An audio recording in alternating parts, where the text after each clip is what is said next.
possessions for those ever ready. Matt, just was there any one thing that got them going from three kind of early on?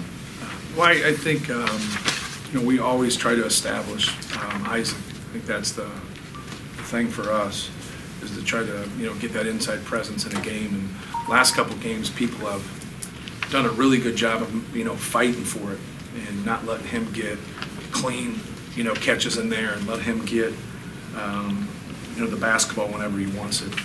And we just try to kind of feed off of that and feed off of our sets and our execution. If we can get some things in transition, or we can get some things off a turnover, off some transition misses or some turnovers, we'll take it, and trying to find guys in rhythm, in transition, shooting those threes. But if not, just move the ball and break them down, and just execute. And I think that's what we did. The thing that we have to continue to do is sometimes we have a predetermined thought, and I talk about it a lot. And sometimes the start games were that way. We're much better when we just take whatever they give us and just try to kind of play off our instincts. We have some really good passers. We have guys that can shoot, but we have guys that can pass the basketball. It seems like a couple of opponents lately have kind of sagged off somebody to put in right behind Isaac. Is that right? They're just dropping their low man, right? And so you got to move your low man. So if your low man can't, if he stays put, then they try to switch out and everything. We just try to slip those screens and get layups or screen our own man. But sometimes we mess it up. We just as long as the ball doesn't stick and we keep moving the basketball, good things will happen. Matt, there were some moments early in this game, like Carson on the opening tip, and the way Dakota was fighting for rebounds, and EJ jumping for that pass back. And just how are things like that sort of setting the tone right now, maybe especially in these road games? Well, just trying to fight for possessions. Carson made a good play off the jump ball to try to steal it. They get the jump, but then we end up getting the ball. So, just scrapping for long rebounds. Trying to get in there and do our best to clog some things up, especially like when a Tyler Cook, who's a fabulous player, he kind of gets into ISOs or things of that nature. Just trying to be aware what guys like to do and just be around the ball as much as possible. Somebody made the comment about your team recently that you make people pay for mistakes, and when you look at the first half, your scoring percentage off of their turnovers was astronomical. Just yes. Why is this team so opportunistic? Well, I think it starts with the decision making. PJ Thompson's a very good point guard, solid, doesn't get the most assists on our team. Matthias and Carson Edwards and Vince Edwards, those guys really pass the ball. Klein comes off the bench and he's got a 3-to-1 assist turnover ratio. So we just have so many guys that can pass as well as shoot. I think that's the combination that helps us. It is guys that just aren't out to shoot the basketball. Good decision making leads to pretty good shot, pretty good percentage, from the field.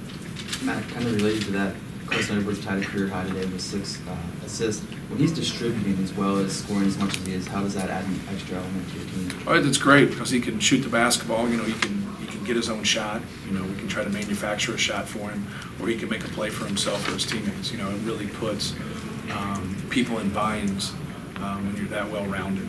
For him to get, I think, 22 tonight, 8 assists, no turnovers, that's a huge night.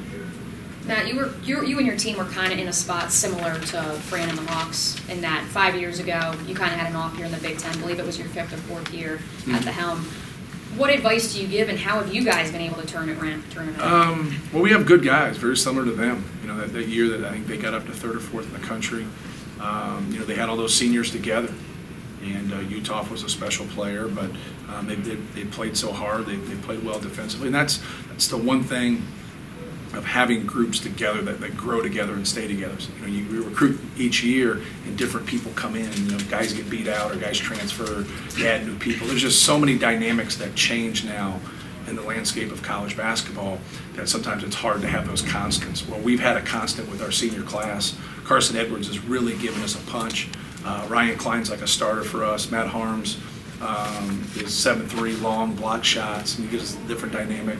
And Nojel Eastern's a big, athletic, strong guard. So we have good pieces. A lot of times, people, get away from that. Do you have good pieces? But our pieces have been pretty good together. I think that was the key for their team with that group Iowa had, and I think that's the key for our team also.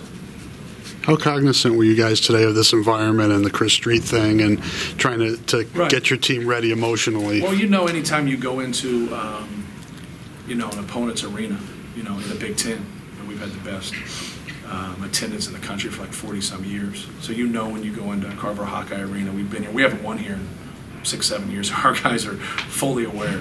of the crowds, and they're fully aware of how loud it gets. And we just, we talk about when you're in these type of environments of trying to pass the ball more than dribble it.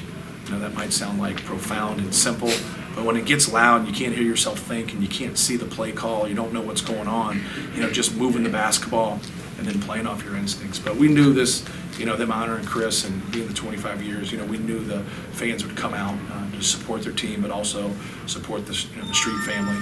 And so we talked about it a little bit as a staff, but as our players, we try to get them ready for these noon games. It's 11 a.m. Central. Some teams that you'll have aren't very good at noon. Some of them are just getting rolling. And but this team this is our third noon game. We've played well, especially in the first half. We held Butler to 16 points in that game. And then we played Minnesota last Saturday, and we had really good first halves defensively in all three games. Matt, there was the stretch where Purdue made 11 to 12 threes. The one miss, Carson missed, and the crowd kind of cheered. Right after that, they got a run out. Vince ran it down and blocked it from behind. Just, you guys were up pretty big at the time. Are you seeing something in this team when you look at the margins the last three games? Are you seeing some sort of, for lack of a better term, killer instinct? Well, I think what happens is we've gotten some pretty good leads, and then people really kind of dissect why we lose some of those leads, or people chip into it. I just think that's part of competition. It's part of human behavior. Anytime you have competitive teams out there, one team gets a lead by 20, 25 points, the other team's going to chip away at it. It works for and against you. But our guys have just kind of learned to keep playing. Last week we were up 20 with a couple minutes to go at Minnesota, and we go into halftime at 13.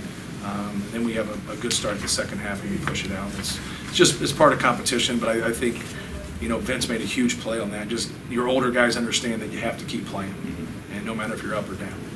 Matt, what did you like about the way you guys played defensively in the first half? Because I think Iowa was one of the Big Ten's best scoring offenses, and you held them to just 20 points in the first half. Well, I think the key was us scoring the ball.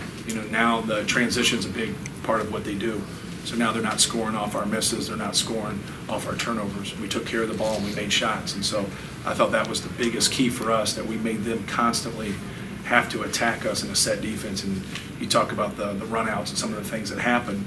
Those were some of the few misses and some of the few turnovers that put us in a bad spot. Matt, Vincent said that coming into the year, you had said something to him along the lines of wanting him to play the way he does kind of at the end of the season, get that started sooner. Right. Are you seeing that from him right now? Because this kind of sustained production is sort of kind of what he's done. Yeah, well, I've seen it the whole year. I think for our whole team, we played pretty well outside of those two games in the Bahamas. So, Vince has been very, very consistent.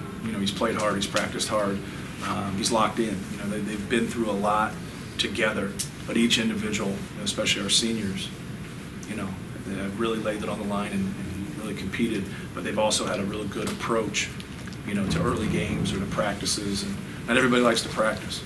And so getting guys that kind of enjoy practice and enjoy competing in practice is pretty special. Anything else? All right, thank you.